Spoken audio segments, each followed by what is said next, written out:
Welcome to a journey back into one of the darkest chapters of London's past. A moment when the entire city was swallowed by flames and survival became a matter of luck, instinct, and sheer will.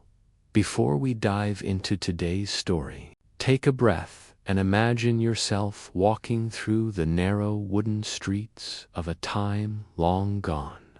A place where fire was a constant threat, where the simplest spark could turn into a catastrophe, and where ordinary people found themselves fighting for their lives against an inferno no one had ever seen before.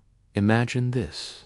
You open your eyes, not because someone called your name, not because a morning sunbeam found your face, but because something feels wrong with the air around you.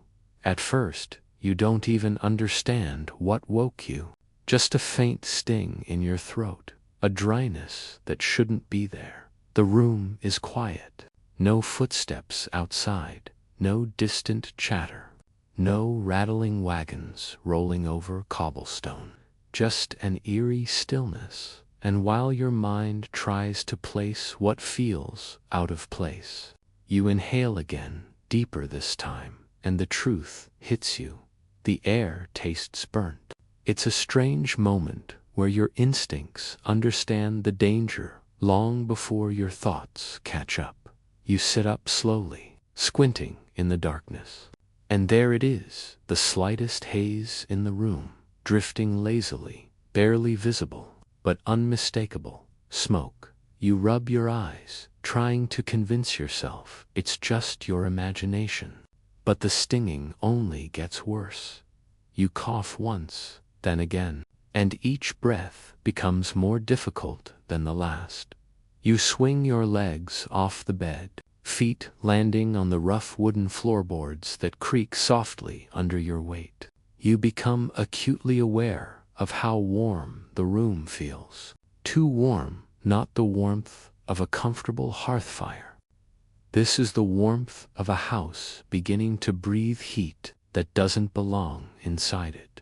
Though you wouldn't know the significance of the year, all you know is that London, the city around you, is a labyrinth of wooden houses stacked so tightly together that if you reach out from your window, you could nearly touch the house opposite yours. Every home is built of old timber, dried and seasoned by decades of sun and smoke. Every roof is lined with tar. Every street is narrow enough that two people walking shoulder to shoulder must turn sideways to let a cart pass. This city isn't just flammable, it's waiting to burn. But you're not thinking about any of that yet. You're still trying to make sense of the taste of smoke in your mouth. You move toward the door, each step slow, cautious, your breath shallow, because something deep in your instinct warns you that breathing too deeply might fill your lungs with more than air. You place your hand on the door, and even before you open it, the wood feels strangely warm beneath your fingers. Not hot enough to burn you yet, but warm in a way that sends a rush of adrenaline through your body. Something is burning nearby. You push the door open, and the hallway greets you with a thicker cloud of smoke. It curls along the ceiling, swirling in ghostly shapes. You can't see flames, but the smoke is enough to tell you everything is about to get worse. Your heart starts beating harder, faster. There is a primitive fear born deep in your chest, one that bypasses logic entirely. Fire, fire. You think maybe you can shout for help.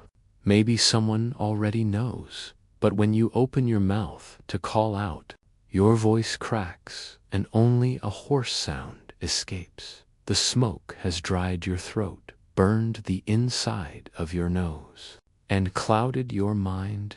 Your home, like every home in London, has only one real exit. There are no safety standards, No fire escapes. No emergency windows. The stairs lead down into darkness. And for a moment, you hesitate. You listen. And what you hear is worse than silence. It's the faint roar of something distant. Something alive like the sound of wind, but heavier, deeper, accompanied by the occasional snap of timber splitting. You don't know it yet, but the great fire has already begun, and by the time you woke up, the flames that started in a bakery on Pudding Lane have grown into a predator, racing through the city faster than anyone expected. You take a cautious step down the staircase.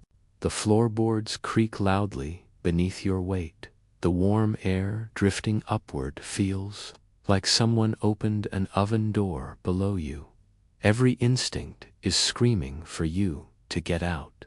But even in a panic, there's a moment where a human being still tries to convince themselves that everything will be fine. Maybe it's a small fire. Maybe it's just a neighbor's chimney gone wrong.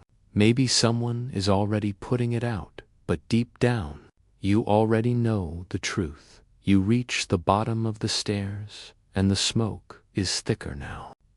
Rolling through the hallway in dark waves, the front door rattles slightly as wind pushes against it. But there's another sound beneath the wind, a faint crack, a hollow thump, and then a distant shout. It's impossible to tell who it came from or what they yelled. It's just noise, muffled and distorted. Your breathing quickens. You lift your sleeve to your face and press it against your mouth, instinctively trying to filter the air. It helps only a little. You move toward the door, hand shaking as you reach for the latch. Your fingers wrap around the metal, and instantly you recoil. The latch is hot, not glowing, not burning your skin, but hot enough that you understand the horror unfolding on the other side of the door. Fire is close. For a moment, you freeze completely. It's an overwhelming thing to realize your next few decisions are the difference between life and death. You stand there, unmoving, listening to the chaos outside. You hear more shouting, now thundering footsteps. A scream, high, sharp, panicked. You hear someone pounding on a door nearby, and beneath it all, that deep, growling roar of the fire growing, feeding on wood and tar and desperation. You swallow hard and force yourself to open the door. A rush of hot air slams into you immediately, pushing you backward. The smoke outside is thicker, swirling, choking. The sky above isn't dark, it's glowing a hellish orange, as if dawn has arrived early. But this isn't the light of sunrise. It's the reflection of flames consuming street after street. You step outside, and the sight is overwhelming. Chaos doesn't even begin to describe it. Neighbors are running with bundles of clothes, furniture, whatever they can grab.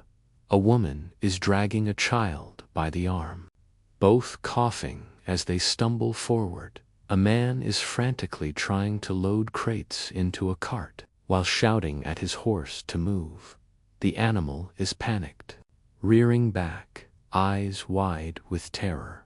A dog darts across the street, barking frantically before disappearing into the smoke. And through it all, the fire is approaching. You see it at the far end of the street, towering flames, leaping from one roof to another, as if the buildings themselves are handing the fire to each other like a deadly gift. The heat reaches you even from this distance, a wave so intense. Instinctively shield your face. You turn your head, and only then do you realize how trapped you are.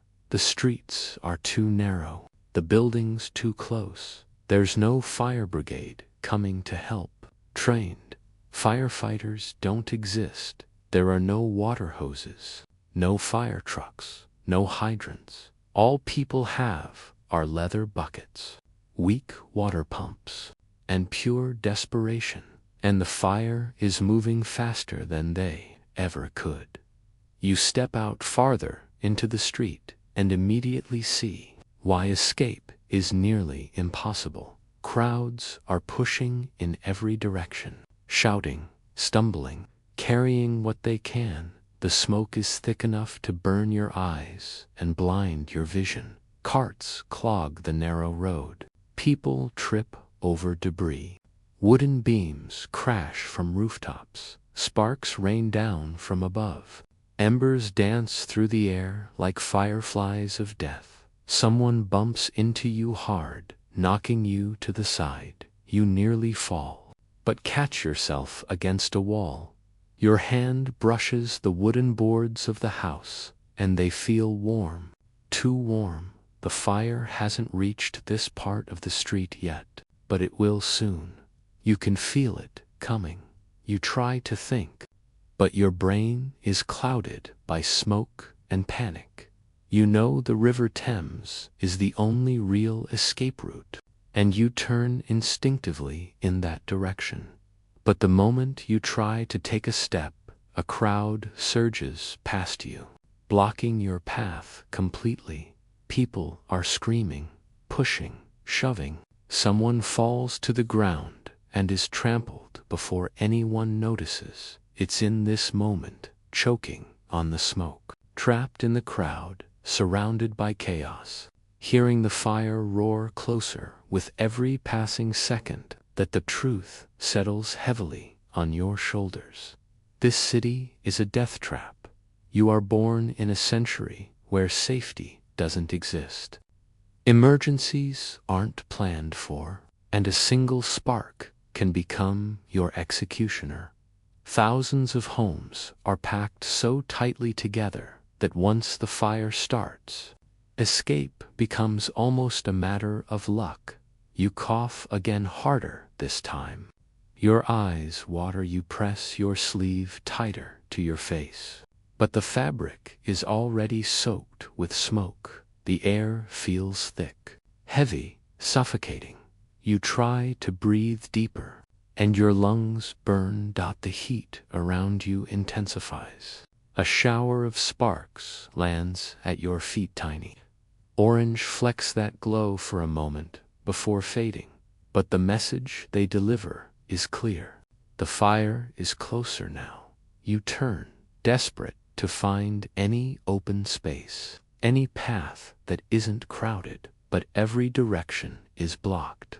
Every street is packed with terrified people. Every alley is filled with smoke. Every doorway holds someone trying to salvage their belongings. And above it all, the flames crackle louder and louder. The firestorm feeds on centuries-old timber like it's starving, and then it hits you. You're not thinking clearly. You're dizzy, lightheaded. Your vision is starting to blur. This is what smoke does. Fire kills long before the flames reach you. Every breath you take drags more soot into your lungs. Every second you turn, desperate to find any open space, any path that isn't crowded, but every direction is blocked. Every street is packed with terrified people. Every alley is filled with smoke. Every doorway holds someone trying to salvage their belongings. And above it all, the flames crackle louder and louder. The firestorm feeds on centuries-old timber like it's starving. And then it hits you. You're not thinking clearly. You're dizzy, lightheaded. Your vision is starting to blur. This is what smoke does. Fire kills long before the flames reach you. Every breath you take drags more soot into your lungs. Every second you spend in this smoke is a second closer to collapse. You stand there, dazed, watching the world around you dissolve into chaos. The fire has not yet touched you physically, but it has already claimed your senses, your balance, your ability to reason, and that is the terrifying truth of why. You, a modern person who has never faced a disaster of this scale, never lived in a world without alarms, never navigated a burning city of would be at a deadly disadvantage. Before you can even make a plan, before you can even run, the Great Fire of London has already begun to suffocate you. You have to imagine the beginning of it not as an explosion, not as some thunderous moment that shakes the city awake, but as something small, something so ordinary that for a few minutes at least, no one even realizes that history is changing in front of them. It begins in a bakery on Pudding Linea, place so common, so unremarkable, that you would never suspect the spark rising from its oven would be the first breath of a catastrophe. Thomas Foreigner, the baker, had likely ended his day as he always did, closing shutters, raking out embers, banking the coals. But maybe he missed something that night. Maybe a single ember slipped through the cracks, glowing faintly in the darkness, feeding quietly on dry wood. Maybe a gust of wind found it, breathed life into it, and in that one small moment, the city's fate was sealed. The year had been unforgiving. A drought worse than anyone could remember had sucked the moisture out of everything. Air, the rooftops, the ground itself. London, already a wooden tinderbox under normal weather, had become something far more dangerous. Every house, every beam, every pile of firewood waiting by a hearth had become fuel. Pudding Lane was no exception. Its house fronts were narrow but deep, packed tightly together like kindling, and once that first ember caught hold, once it found a dry patch of timber, there was nothing to stop it. At first, it was just a flicker, a curl of flame along the floor, a faint glow nibbling at the wood in the early minutes. The fire was so quiet you could stand beside it and think it was harmless. But fire has a way of multiplying in silence. Within minutes, the small flicker became a living thing, stretching upward, licking along the walls, turning the room into a furnace. The bakery filled with thick, choking smoke long before any flame reached the upper floors. Foreigner and his family slept above the shop, unaware that the air beneath them was turning to poison. When they finally woke up, it was already too late. Imagine their confusion, first eyes stinging, lungs burning, minds scrambling to understand what was wrong. You can picture Foreigner stumbling down the stairs, realizing halfway that the staircase itself was already burning. Flames curled up the railing like serpents. The heat pushing against him was so intense it felt physical, like a wall. He retreated, coughing violently, stumbling back into the room where his daughters stood, frightened and trembling. The smoke was too thick. They had no time. They did what little they could: climb out a window, scramble along a neighbor's roof, leap onto another building. They escaped only by chance, only because the rooftops behind the shop connected in a way that offered a path. But one of their maids didn't make it out. The fire swallowed her before anyone could reach her. She would be remembered as one of the first casualties of the Great Fire, though not one of the officially recorded ones. By now the flames were rising high enough to be seen beyond the bakery walls. They leaped from window to roof, traveling across tar and timber like oil. London's houses stood too close, leaning toward each other like gossipers, whispering secrets across narrow lanes. But what they shared that night wasn't gossip. It was fire. Sparks, carried by the dry wind, drifted across the street, landing on thatched roofs, dry beams, bundles of straw. Each spark became another fire. Each fire fed the next. The wind snapped and roared around the buildings, turning the flames into something almost aggressive. People began shouting. Neighbors banged on doors. Some threw water from buckets. But it was useless, like trying to drown a monster with a handful of raindrops. As the fire grew, it didn't spread politely. It surged, it sprinted, it devoured. Darkness turned orange. Shadows danced violently along walls. The windows bowed inward from the heat and shattered with sharp explosions. The bakery was gone in minutes. But the fire refused to stop there. It had found a city built to burn, and now it wanted everything. You try to imagine this moment, not from a distance, but from the inside. Standing in one of the houses farther down the lane, you hear a knock at your door, frantic and desperate. You open it to find a neighbor, coughing, eyes wild with fear, shouting that Pudding Lane is burning. You look past him and see a glow that shouldn't exist at this hour. You step outside for a better view, and the sight steals your breath away. Flames are clawing up the side of a building, reaching upward like a creature stretching its limbs. Sparks fill the air, swirling like a storm of fireflies gone mad. The smell hits you next. Thick, oily smoke mixed with burning resin and tar.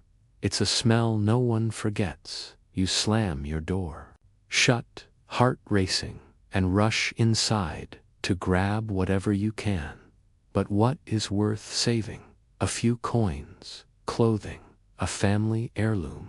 The value of your possessions is suddenly meaningless compared to the value of your life. You shout for your family, and they scramble together, coughing, grabbing blankets, children crying.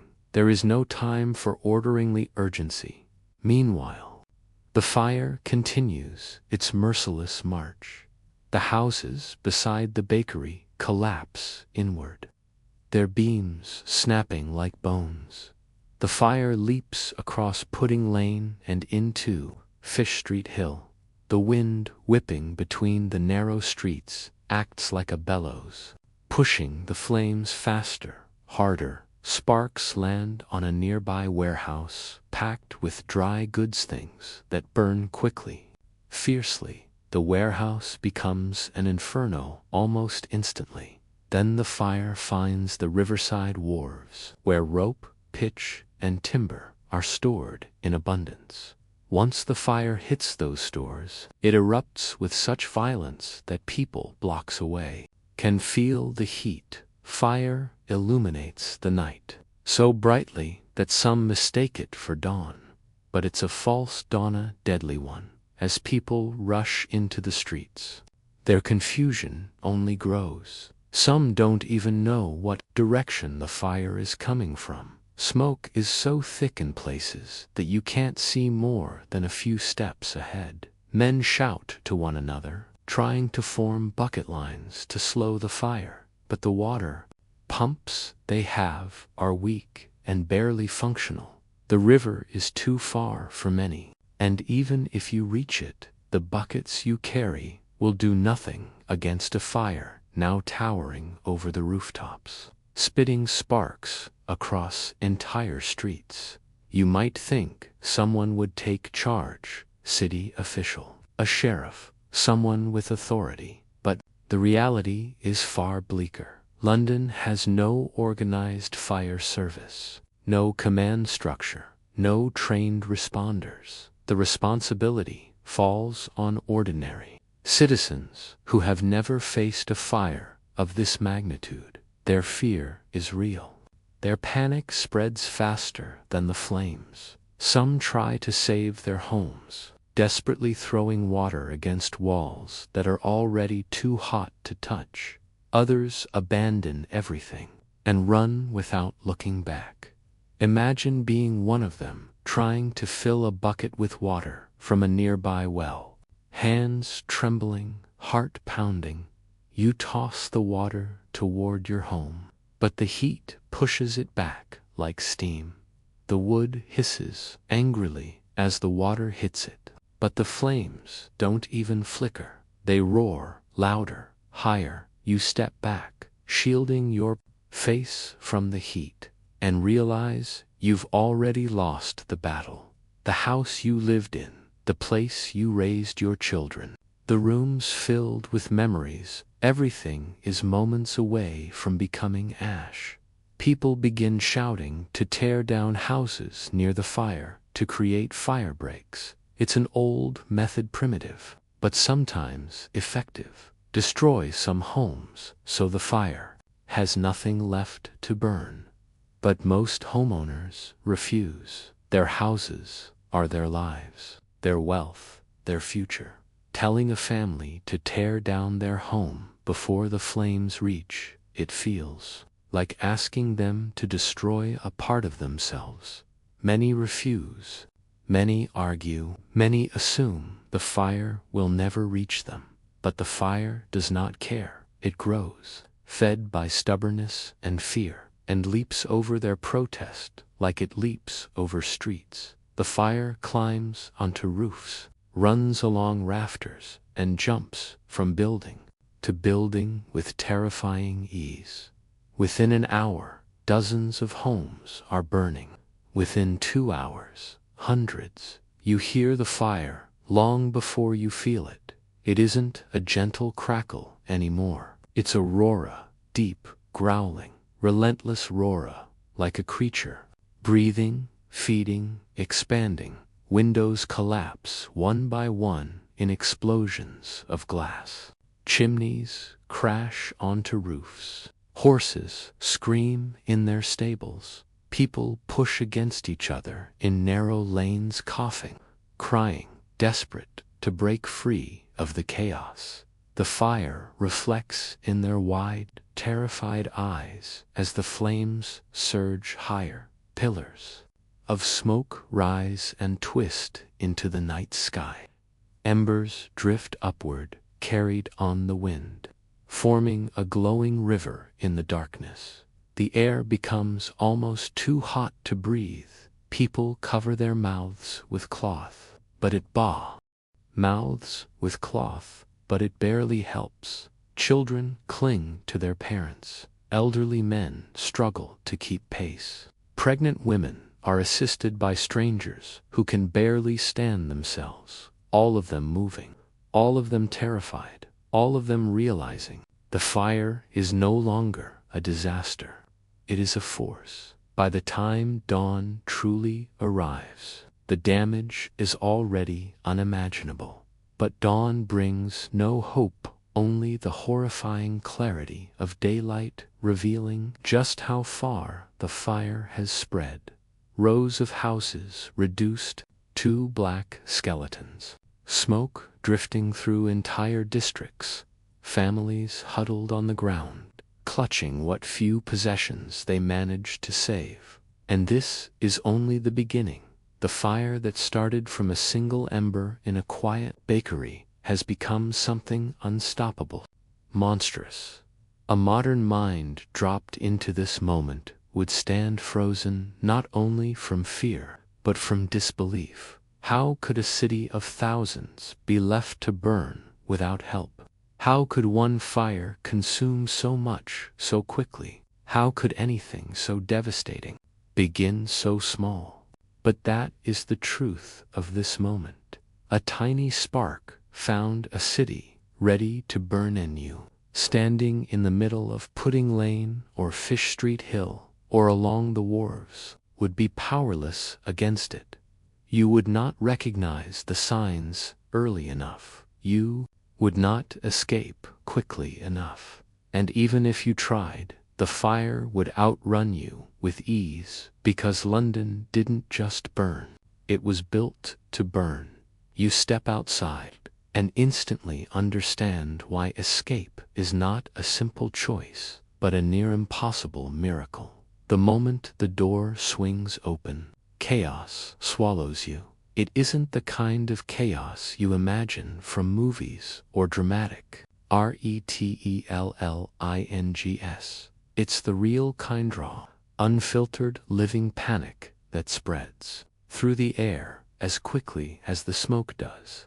People aren't running in organized lines, and no one is shouting clear instructions. There is only noise, terrifying, disorienting noise, screams from one direction, crashing timber from another, the thunder of hooves as someone tries unsuccessfully to control a terrified horse. A child cries somewhere behind you.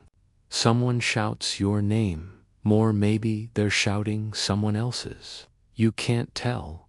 Everything blends together into a sickening blur. You take a step forward, and immediately, someone slams into you from the side, hurling you off balance. You grab for a wall, barely managing to stay upright. Your hand touches warm timber to warm, almost pulsing with heat from the flames creeping closer. You pull your hand away instinctively, heart hammering.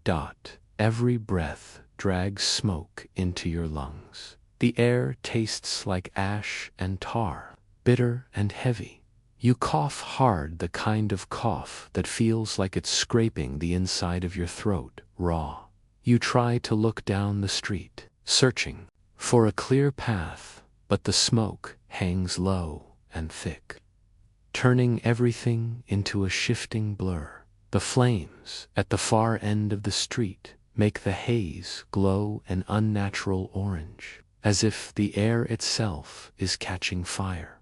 Shadows flicker violently on the ground as flames leap across rooftops. You can't see the fire clearly, but you can feel it. It radiates heat, even from far away, a searing wave that raises goosebumps on your skin and makes sweat drip down your back despite the chill of panic.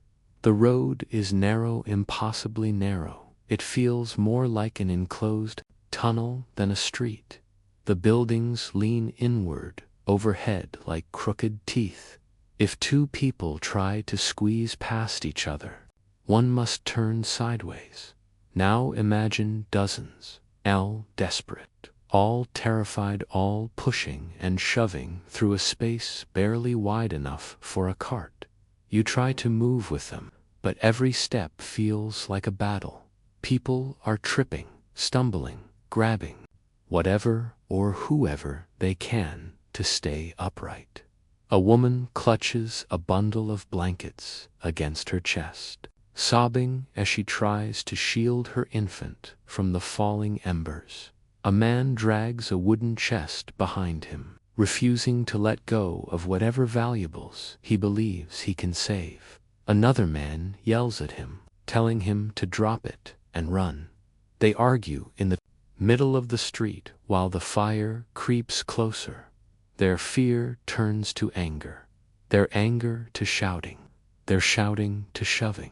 For a moment, they forget the fire completely, and in that moment, sparks fall on the wooden chest, igniting it. Man screams as flames lick up the sides of the chest. He drops it, kicking it frantically. But the fire doesn't care. It devours anything it touches. People around them scatter, tripping over each other, shrieking. The chest collapses under the weight of the flames. Belongings inside crackling and curling into ash. Another reminder that nothing is safe. You push past them, driven by instinct, by blind survival. Your lungs ache with every breath. Your eyes water so much that tears stream down your face, mixing with soot. The smoke stings like hot needles, making it almost impossible to keep your eyes open. You pull your sleeve up again, covering your nose and mouth, but the fabric is already damp and filthy. It does almost nothing to help. A sudden crash makes you flinch. You look up just in time to see a burning beam fall from a nearby roof, smashing into the street with a burst of sparks. People scream and scatter, pushing against each other so violently you are almost knocked off your feet again. The beam blocks half the road, forcing everyone into an even tighter space as you try to squeeze past. Someone grabs your arm, not out of malice, but desperation. A frightened older man, coughing violently, clings to you to stay upright. He begs you not to let go. His eyes, red from smoke, stare into yours with raw terror. But someone behind him shoves forward, knocking him off balance. His grip loosens. He falls. The crowd moves over him like a wave, leaving you no room to help, no time to reach for him. You stumble forward helplessly, heart sinking. His coughing fades into the background noise, swallowed by screams and the roar of the fire. You finally find a small pocket of space near the side of the street, a tiny gap where the crowd thins momentarily, and you try to orient yourself. You need to get to the Thames. Everyone knows it. It's the only possible escape. But knowing where it is and getting there are two entirely different things. You try to remember the paths you usually take, but nothing looks familiar now. Smoke hides landmarks. Flames turn the sky into a false sunrise. People run in every direction. Some run toward the river. Others run away from the fire, but accidentally toward narrower, dead-end alleys where they become trapped. You hear their screams disappear into the roar of the blaze. You push forward again, following the flow of people, because trying to go against them is impossible. The heat intensifies. A gust of wind blasts down the street, carrying sparks that land on clothing, hair, carts, crates, anything. Someone's cloak catches fire a few paces ahead of you. They shriek, tearing at their clothes. A stranger dashes forward, beating the flames with his hands, burning himself in the process. He manages to put it out, but his palms are blistered and raw. He doesn't stop to examine them. There is no time for pain here, only movement. Your legs feel heavy. Each step requires effort you didn't know you'd need. The smoke makes you dizzy. The ground seems to tilt beneath you. You press your hand against a wall to steady yourself, but the timber is hot, hotter than before. You jerk your hand back, startled. That means the flames are even closer now. You look up and see that the roof above you is glowing faintly, smoke curling from between the tiles. It's only a matter of minutes before it collapses. A sudden wave of bodies crashes into you as the crowd is forced to squeeze around. Another fallen beam. You're pushed sideways, nearly tripping over a broken crate. Someone's elbow jabs your ribs. Someone else steps on your foot. You gasp, but your voice is drowned by the noise. You cling to whatever balance you have left and push forward again, every muscle screaming. Another building ahead collapses, sending up a spray of sparks like fireworks. The street erupts into screams again. Half the road is now blocked completely, forcing everyone to turn into a side alley. You hesitate for a second. This alley is even narrower, darker, filled with thicker smoke. But the fire leaves no time for hesitation. You're pushed into it by the force of the crowd. The alley is suffocating. The walls are so close you could touch them with both hands. Smoke gathers here like a trap. It's darker, hotter, and far more dangerous. Your steps slow. You can barely see. People move like shadows in the haze, stumbling, coughing, reaching blindly for the walls. You hear someone retching violently, choking on smoke.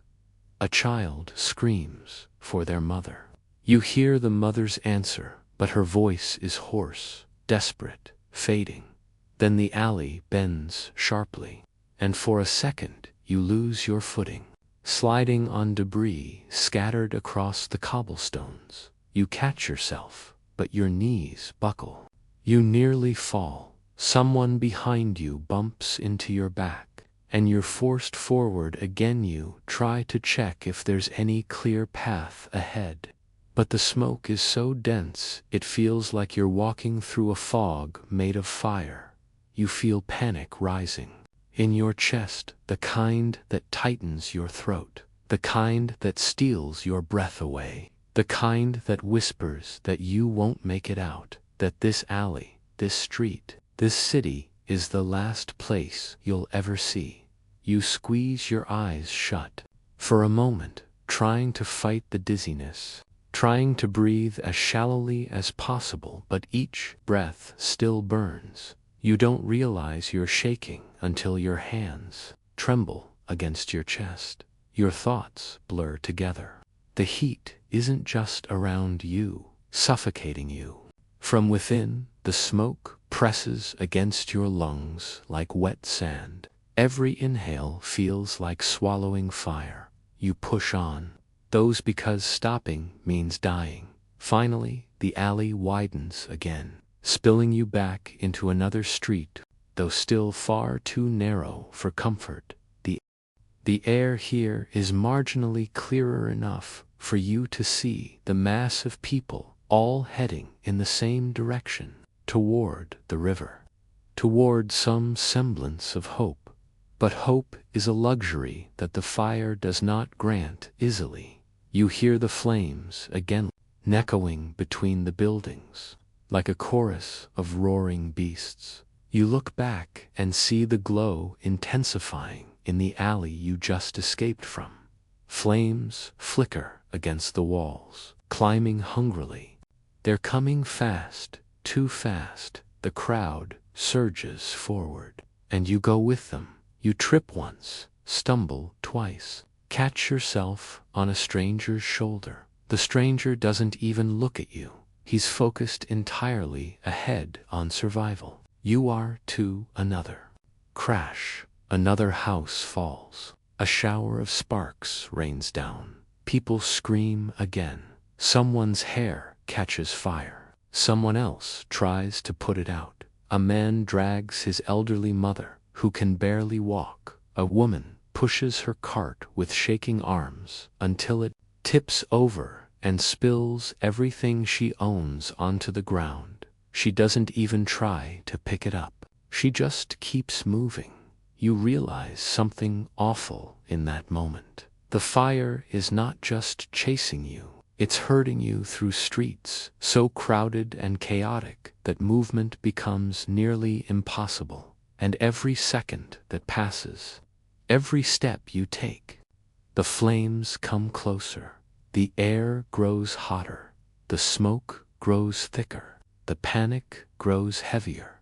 You push forward because you have to be, because there is no alternative, because standing still is death. But with every desperate step you take, every cough that racks your lungs, every scream that echoes in your ears, you finally understand the terrifying truth. You are not escaping the fire. You are racing against a force moving faster than your legs, faster than your breath, faster than your fear, and it is gaining on you. The terrifying thing about the Great Fire of London isn't just that it burned for days, or that it swallowed homes, streets, and landmarks. What makes it truly horrifying is the kind of heat, unnatural force that very few people today can even imagine. It wasn't simply a house fire or a blaze contained to a marketplace. It turned into a living storm of flames, a monstrous engine of destruction that created its own wind, its own weather, and almost its own rules of physics. And if you stood anywhere near it, if you were unlucky enough to be caught in its path, your body wouldn't just be in danger, it would be defenseless. Most people today assume they'd be smart enough to run, to escape, to get out in time. But the truth is, the environment created by that fire would make survival nearly impossible for the majority of modern people thrown into that world. You wouldn't just be facing flames licking at the rooftops. You'd be facing temperatures so intense that metal tools warped, church bells melted, and stone walls exploded outward from the heat trapped inside them. Imagine walking down a street where everything, every beam, every window, every wooden sign has turned into a fuel source. Imagine the air itself shimmering with violent waves of heat, hitting your face with a force that feels like opening an oven door except multiplied by 1,000. That was the reality of the firestorm.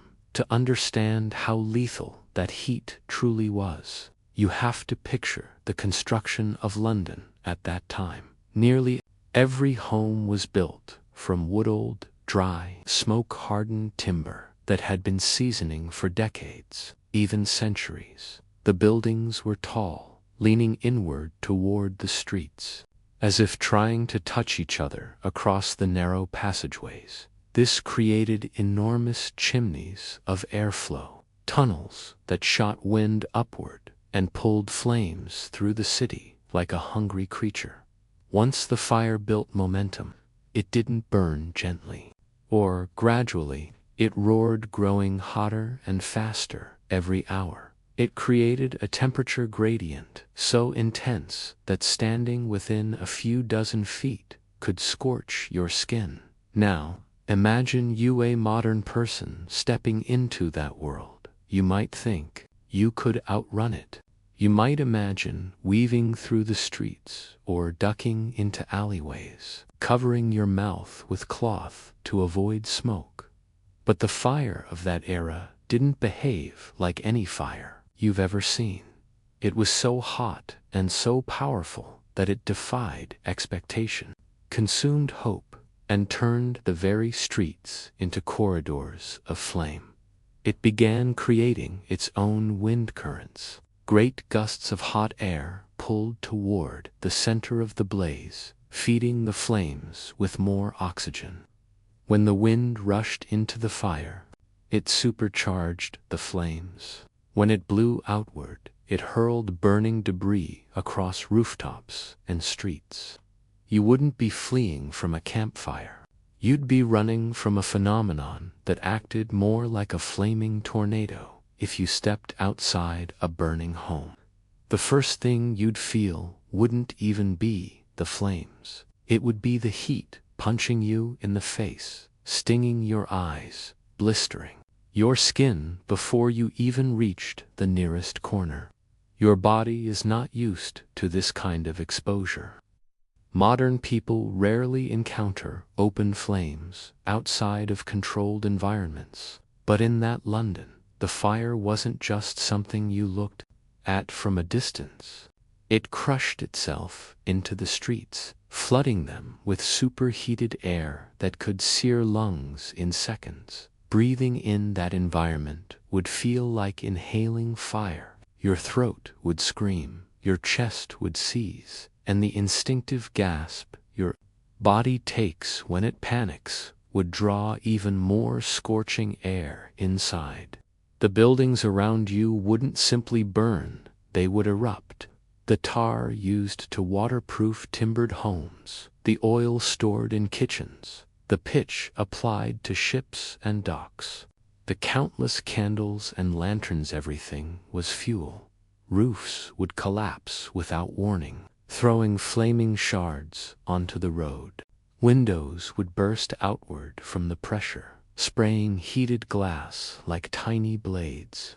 That's something most people don't think about. Fire doesn't just burn you, It breaks the world around you into deadly projectiles. And then there were the firestorms, the true killers.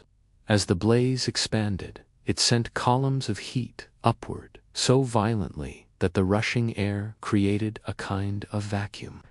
That vacuum would pull fresh air toward the center of the fire, drawing flames forward at terrifying speeds. Imagine running down a street, knowing flames are several houses behind you.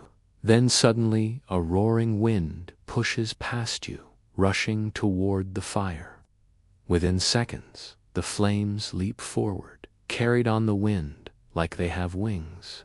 A safe distance becomes a death sentence.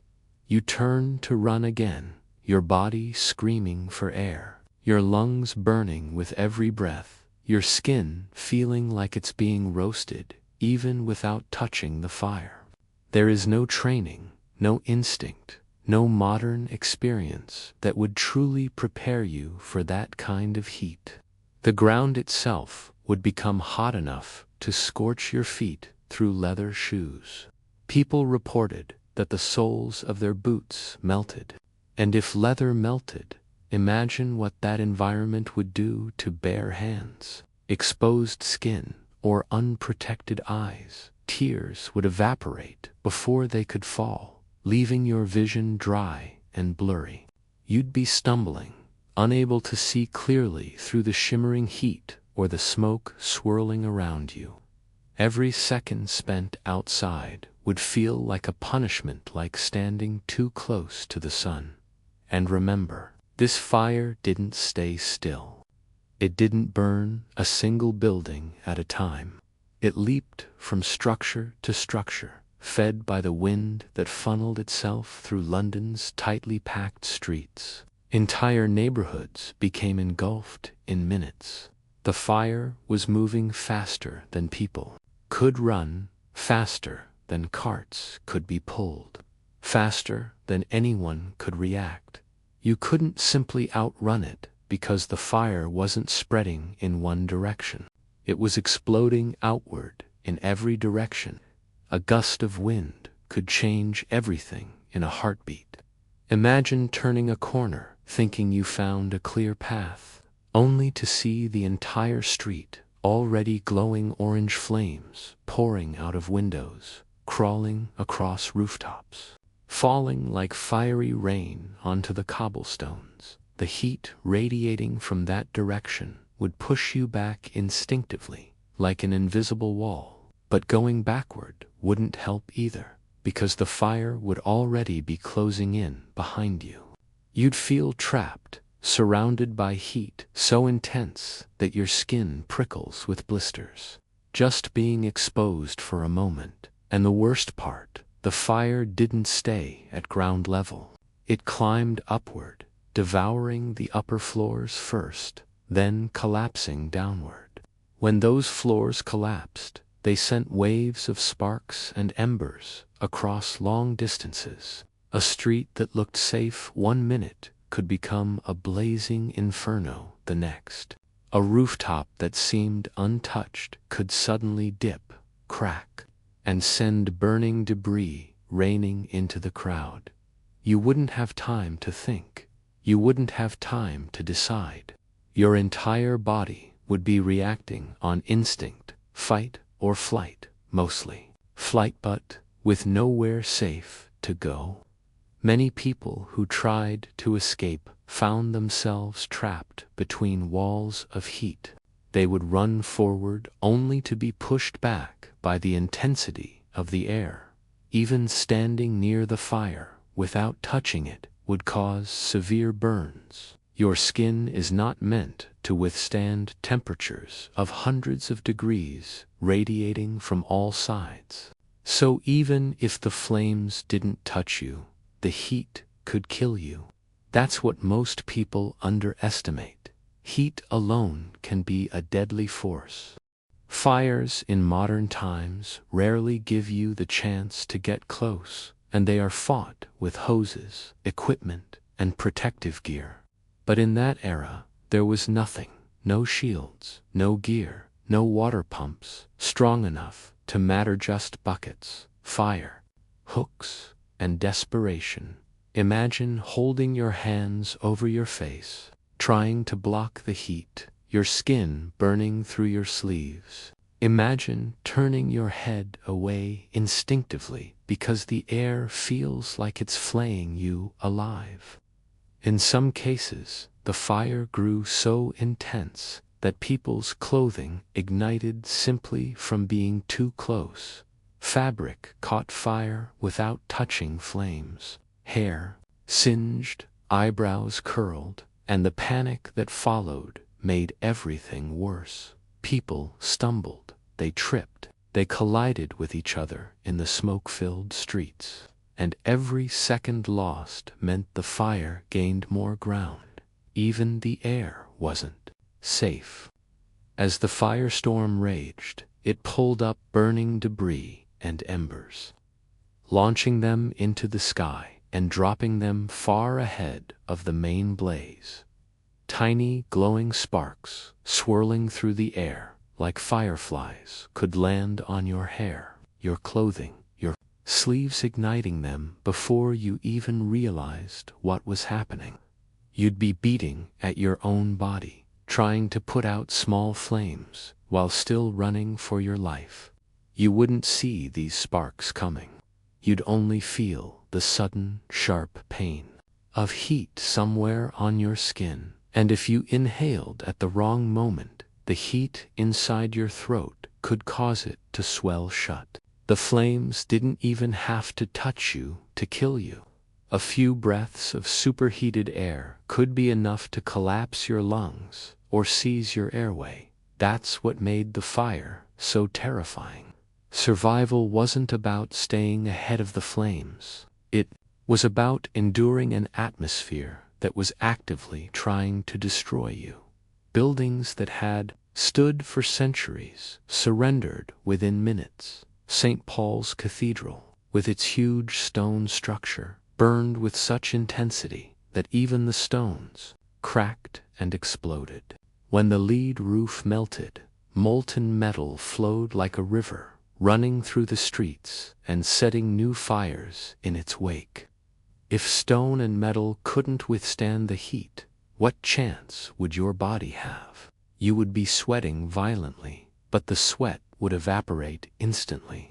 Your body temperature would climb rapidly. You'd feel dizzy, lightheaded, nauseous. Heat stroke would set in, and with it, confusion, weakness, and a sense of impending collapse. And that's when the fire would catch you, because the slower you moved, the less chance you had. People who fell didn't get back up. The ones behind them tripped over their bodies. The crowd surged, panic grew, and the heat kept rising, pressing down like a physical force. It would wrap around you, smothering you, choking every breath, draining you of strength. Even if you kept moving, the world around you would be warping, shifting, turning into a landscape of destruction. Flames would consume everything in their path. Roofs would buckle, walls would shatter, and you'd be right there in the middle of it, trying to survive a force of nature that didn't care who you were or how fast you could run. The firestorm wasn't just a blaze, it was a furnace that consumed the city from within. And unless you were unbelievably lucky, unbelievably fast, or unbelievably far ahead of the flames, you wouldn't survive it. The heat alone before the fire even touched you would be enough to end your life. This was the deadly truth of the Great Fire of London, not the flames themselves, but the unimaginable, unstoppable heat they unleashed. A heat so powerful that no modern person, unprepared and unprotected, could ever hope to endure it. By the time you reach the Thames, you're no longer running from a fire. You're running from a city that is disintegrating behind you. The streets you passed through only minutes earlier are now collapsing into pillars of flame. the heat so intense that even from a distance you can feel it as a suffocating pressure. On your back, what felt like escape only moments ago now feels like a narrowing funnel guiding you toward one place, the river that stands between you and the final wave of destruction. But the closer you get, the more you realize that reaching the Thames is not salvation. It is another battlefield. The water looks calm compared to the inferno behind you, but everything around it is chaos. Long before you arrive, you can hear the noise, a roar of thousands of panicked voices, blending with the crackling thunder of the fire. People are shouting in terror, horses are screaming, babies are crying. Entire families push and shove their way forward, desperate to claim even the smallest patch of safety. The riverbank, normally a place of markets, traders, and the bustle of daily life, has transformed into a choking mass of boatazol, trying to flee the same unstoppable threat. The air down here is barely breathable. Smoke pours down the sloping streets like fog, mixing with the river mist and covering everything in a haze that blurs shapes and turns the world into a scene of shadows. You can't see more than a few feet ahead. You stumble, cough, and wipe the soot from your eyes just to keep moving. And then, through the shifting gray, you finally catch sight of the water, dark, rippling, reflecting the orange glow of the burning city behind it. It looks peaceful at first, almost inviting. But as you come closer, your relief dies quickly. People are cramming onto boats as if they're the last lifeboats on Earth. Some vessels are already packed so tightly that passengers stand shoulder to shoulder, unable to move without shoving someone else into the river. Others rock dangerously under the weight, dipping low enough that the waves spill over their sides. The cries of "no more," "we're full," go unheard or ignored. In desperation, people leap anyway, grabbing the edges, clinging to ropes, trying to pull themselves aboard even as others fight to push them off. The rivermen, the workers who ferry people and goods across the Thames are yelling themselves hoarse. They're trying to maintain control of their boats, but it's impossible. The crowd is too frantic, too wild. Arms grab at them, hands pull at their clothes. Everyone wants to be saved at once. River workers hit people away with oars, not out of cruelty, but because another body would sink the boat and doom everyone already on it. Your instinct might tell you to run toward the nearest boat, but the closer you get, the more the danger multiplies. The docks are packed so densely that people are pressed so tight you can hardly see the planks beneath them. Families cling to each other, terrified that the crowd will separate them. Children scream as they are squeezed between adults. A man collapses from smoke inhalation, but no one notices. They step over him because there is no room to step anywhere else. Panic has turned the riverbank into one of the most dangerous places in the entire city. And then you see something far worse than the crowd. The fire has reached close enough to begin raining burning embers onto the water's surface. Sparks the size of coins drift down like fiery snow. Some land on boats and ignite clothing or wooden planks. Others land on people's hair, causing them to slap wildly at their heads. Sparks fall everywhere. The boats nearest the shore become trapped between the flames creeping toward them and the weight of the crowd trying to board. The river is no longer a boundary of safety. It's a second arena for disaster. What you might not realize is that in that era, very few people knew how to swim. Water wasn't a recreational space. It was a trade route, a source of livelihood, or an obstacle. Falling into the Thames meant risking drowning, sickness, or being swept away by the currents. Even people who spent their whole lives near the river rarely learned to move confidently in its depths. So when the crowd surges forward, pushing a few unlucky individuals into the water, their chances of climbing back out are slim. Your instinct might tell you to jump in to swim away, to use the river as a shield between yourself and the flames. But if you do, you discover almost immediately why so few chose that path. The Thames, in that time, is not a gentle river. It is cold, bone-numbingly cold. The shock of it steals your breath, your muscles seize. The heavy clothing of the era drags you downward like an anchor. The river doesn't welcome you. It takes hold of you.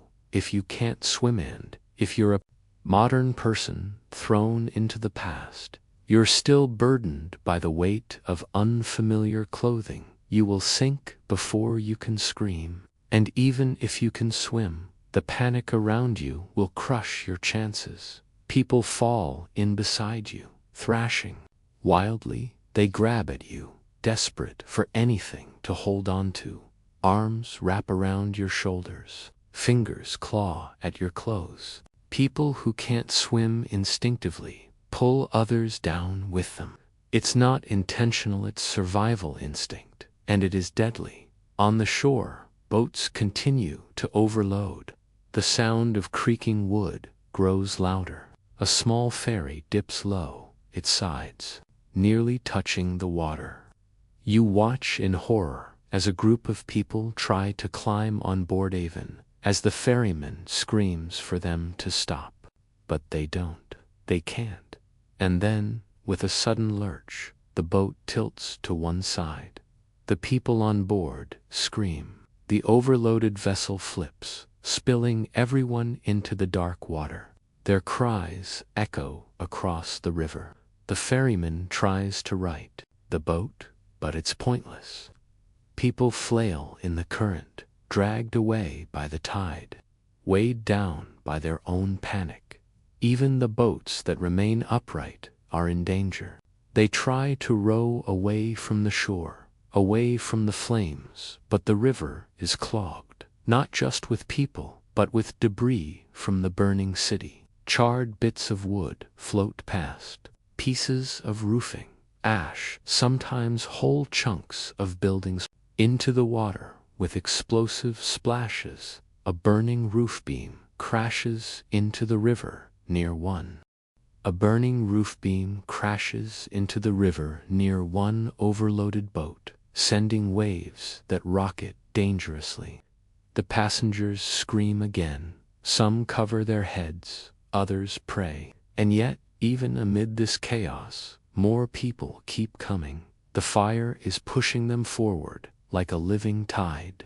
Every minute, the glow behind you grows brighter. The sound grows louder. The heat grows more crushing. You feel it, even hear waves of heat, rolling toward the water, as if the fire itself wants to chase you into the Thames. The buildings closest to the river begin catching fire. You hear wood splitting, glass exploding. The fire is breaking its way down the hillside, devouring every structure in its path. If you stand too close to the shore, the heat becomes unbearable. Even here, near the water, the air feels like the inside of an oven. The crowd instinctively pushes farther outward toward the edge. Some fall in. Others throw themselves into the water deliberately, hoping the river will shield them from the heat. You look around and realize the horrific truth. The river is not a safe escape. It is a desperate gambler, roll of dice with odds stacked against you. If you get into a boat, you risk being dragged under by the crowd or sinking under the weight. If you jump into the river, you risk drowning or being swept away. And if you stay on the shore, you risk being overrun by the fire itself.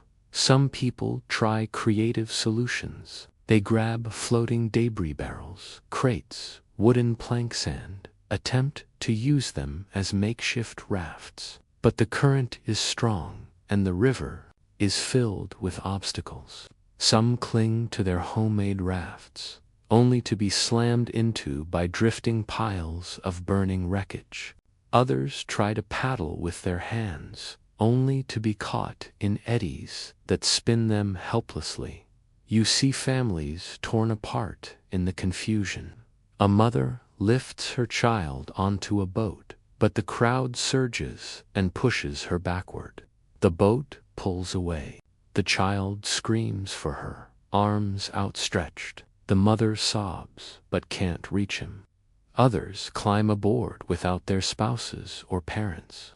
The separation happens so fast that no one has time to react. The river doesn't reunite families. It divides them. And then the wind shifts just slightly, but enough. The fire responds immediately. Embers blow farther out over the water, floating dangerously close to the boats drifting mid-river. Some boats catch fire. The passengers try to smother the flames, but their clothing and hair ignite. They scream, throwing themselves overboard in panic. But when they hit the water, the sudden shock, the heavy clothing, and the frantic thrashing of others around them turn the river into a deadly trap. In the midst of all this chaos, the fire seems almost alive. It advances toward the riverbank, lighting up warehouses, docks, and ships moored there. Tarred ropes and sails ignite instantly.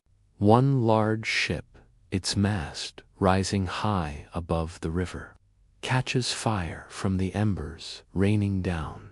Flames climb up the rigging like they're racing to the top.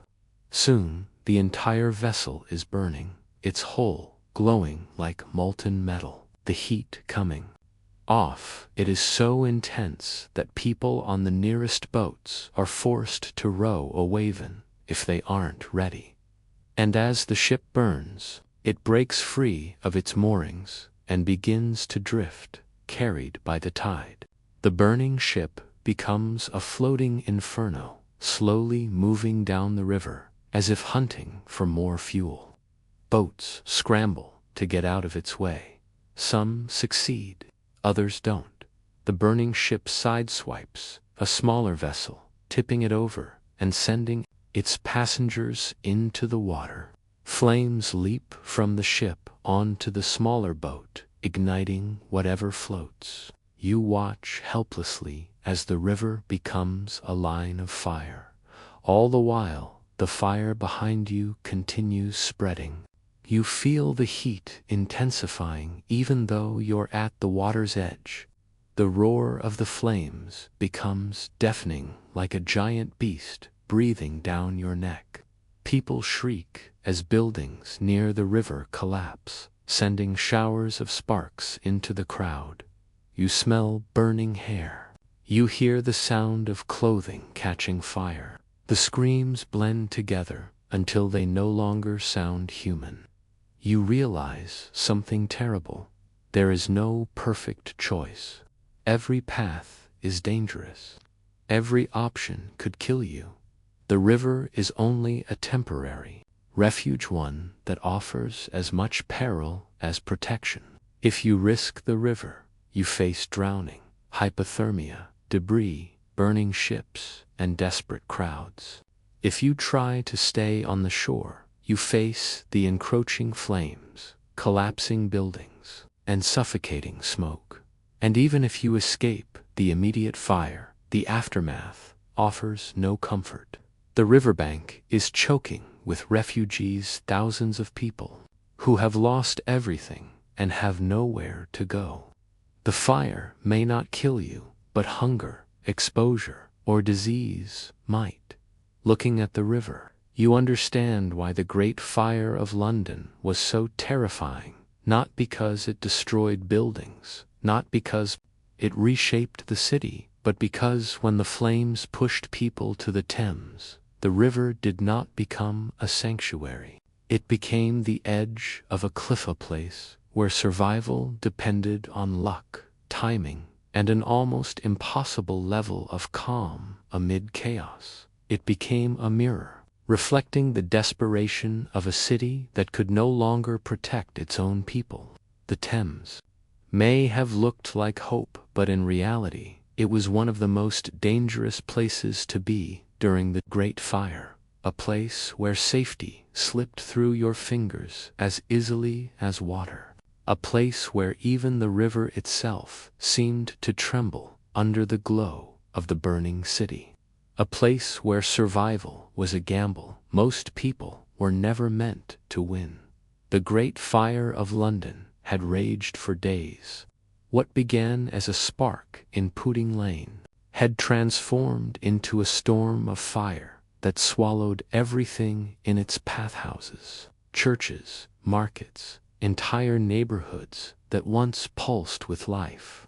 By now, the flames had burned through the heart of the city, and people found themselves living in a nightmare from which waking seemed impossible.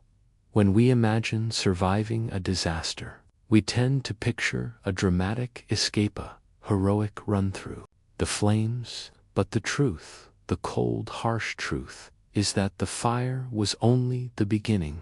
What waited afterward was a grim struggler, slow grinding down of the human spirit in a world that had been turned inside out by the sixth day, when the fire finally began to die because it simply had nothing left to consume. London was unrecognizable. The skyline had collapsed. The familiar old buildings were replaced by jagged ruins, broken stones, and smoking wood. Smog hung low in the air, and the wind carried a sharp, bitter scent, charred timber mixed with scorched earth. And for the survivors who had fled into the surrounding fields and hills, the real challenge began: how to live.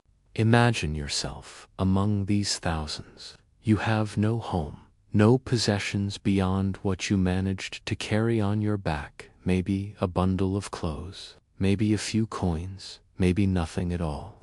Everything you thought of as permanent has vanished. Fire didn't just take wood and brick. It took comfort, safety, identity, and livelihood. Suddenly, you're not a merchant or a baker or an apprentice anymore. You're just one more displaced person in a sea of exhausted, frightened faces in these makeshift camps outside the walls. People huddled beneath crude shelters made from tents, blankets, pieces of torn cloth, anything that could offer a bit of shade or shield them from the night air. Children cried from hunger. Women searched desperately for food, and men argued, shouted, or simply sat in stunned silence. No one knew what would happen. No one knew when help was coming. And in the chaos, rumors spread like sparks from a dying ember that French or Dutch enemies had set the city ablaze, that Catholics were behind it, that spies had been caught throwing fireballs into windows. Panic turned easily into suspicion, and suspicion easily into rage. If you stood in the crowd, you'd feel that tension building like a tightening knot. People were desperate to find someone to blame. It's a very human instinct. When disaster strikes, our minds claw toward an explanation. But when an entire city is traumatized at once, that instinct becomes dangerous. Soon, mobs began to form. Foreigners, especially French and Dutch residents, were assaulted, accused of arson, dragged from their homes or workplaces, beaten in the streets. Even people who had lived peacefully in London for years suddenly found themselves hunted simply because their accent sounded different. You would have had to be very careful with your words, your clothes, even your face. Anything unfamiliar made you a target. And it wasn't just fear of violence. Hunger gnawed at every survivor. The markets were destroyed, shops burned to ash, warehouses emptied or collapsed. Grain stores had caught fire early in the disaster, and the loss was devastating. In a time before refrigeration and mass transport, food didn't simply arrive from afar. The city relied on its own storage and the steady flow of supplies along the Thames. But with the docks damaged and the trade networks disrupted, bread became scarce. Salted meat was almost impossible to find. Poor families who had been scraping by even before the fire were now on the brink of starvation. For days, lines of desperate people formed wherever a rumor whispered that someone was distributing food. Soldiers tried to keep order, but even they struggled. Britain didn't have a disaster response system. No one did in the 17th century. There were no emergency shelters, no government aid, no organized charity networks large enough to handle the crisis. The king, Charles II, did intervene, ordering bread and supplies, but distribution was slow and chaotic. Many Londoners felt abandoned, left to suffer in smoke and hunger, and death didn't always come from the fire itself. In the cramped camps, diseases brewed beneath the surface. People slept close, breathed the same dusty air, shared water contaminated with ash and dirt. Dysentery, infections, fevers, illness spread quickly. Medical knowledge was primitive, and treatments were often ineffective or harmful. Even a minor wound like a burn from a falling ember could easily become infected and deadly. If you were unlucky enough to get sick, your chances of recovery were far from certain.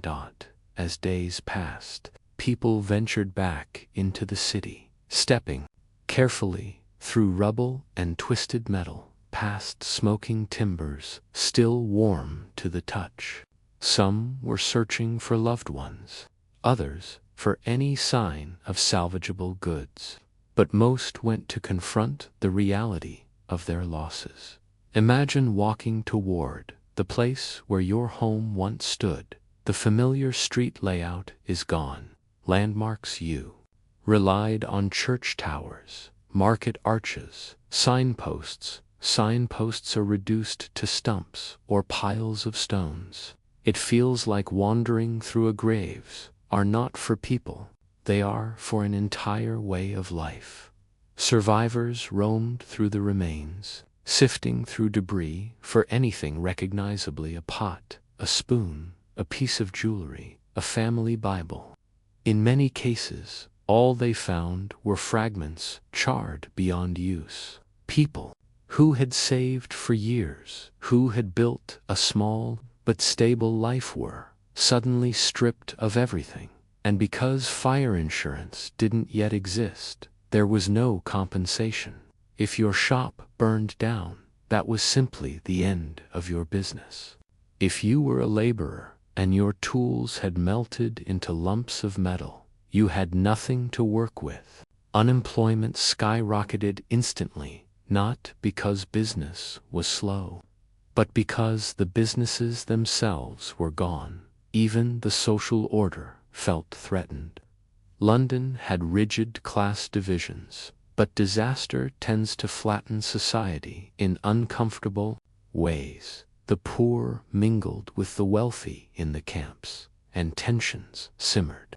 Some wealthier families fled entirely, choosing to leave London behind rather than rebuild. Others clung to what little status they still had, hiring guards or paying bribes to secure better access to food. Meanwhile, poorer residents watched with growing resentment. In a crisis, fairness matters, but nothing felt fair in the ash-covered ruins of the capital. Then there was the psychological toll. People had witnessed horrors: rooftops collapsing with families still inside, bridges packed with bodies as crowds fled, towers exploding as gunpowder stores ignited. Trauma didn't have a name back then, not in the modern sense, but its grip was unmistakable. Survivors spoke of nightmares, sudden terrors, overwhelming grief, and a sense of emptiness. Children were afraid of any flame, even the small glow of a lantern. Adults jumped at the creak of wood or the smell of smoke. The fire lived on, not in the buildings, but in the minds of those who had survived it. And yet, despite this enormous suffering, Londoners began to rebuild. They had no choice. The city was too important financially, politically, culturally to be abandoned. The king and parliament worked together to organize reconstruction. Though the process was slow, tangled with disputes over land ownership and design plans, some visionary architects, like Christopher Wren, proposed bold new layouts with wide boulevards and elegant squares. But in reality, the urgency of survival meant most streets were restored along their original narrow paths. People needed homes quickly, not perfect ones. But let's be clear, rebuilding wasn't a miracle story of community unity. It was messy, painful, and often unfair. Many poor residents couldn't afford to rebuild at all. Landlords raised rents, and in the new city that emerged, inequality deepened. The wealthy constructed sturdier homes from brick and stone, while the poor found themselves pushed into more crowded, less desirable areas. The fire became an opportunity for some, but for many, it was a permanent setback. One particularly brutal part of the post-fire era was the question of responsibility. Officially, the fire was declared an accident, but that didn't stop Londoners from demanding someone be punished. Eventually, a poor, mentally unstable French watchmaker named Robert Hubert falsely confessed to starting the fire. His confession was riddled with inconsistencies. He hadn't even been in London when the fire started. But the city needed a scapegoat, someone to absorb the anger of thousands who had lost everything. Hubert was tried, convicted, and hanged. His death did nothing to heal the city. It simply showed how desperate people were for answers. Meanwhile, the survivors went on with their lives, trying to find meaning in the ruins. Artisans rebuilt their workshops from scratch. Markets slowly reopened. The Thames again filled with boats carrying goods into the recovering city. A sense of resilience grew, not because people were fearless, but because they had no alternative. Life had to continue, but the reality remains. Surviving the Great Fire of London wasn't simply a matter of running fast or avoiding burning debris. Survival meant enduring the aftermath, the hunger, the homelessness, the disease, the violence, the loss, the despair. It meant rebuilding a life from ashes with little support and no guarantees. And most modern people, no accustomed to such harsh conditions, would find that challenge overwhelming. If you were there in that time, the chances are high you wouldn't have survived not the fire itself, but everything that followed. Not the cold nights in makeshift camps, not the lack of clean water, not the panic-driven chaos that turned neighbor against stranger in a city reduced to smoke and memory.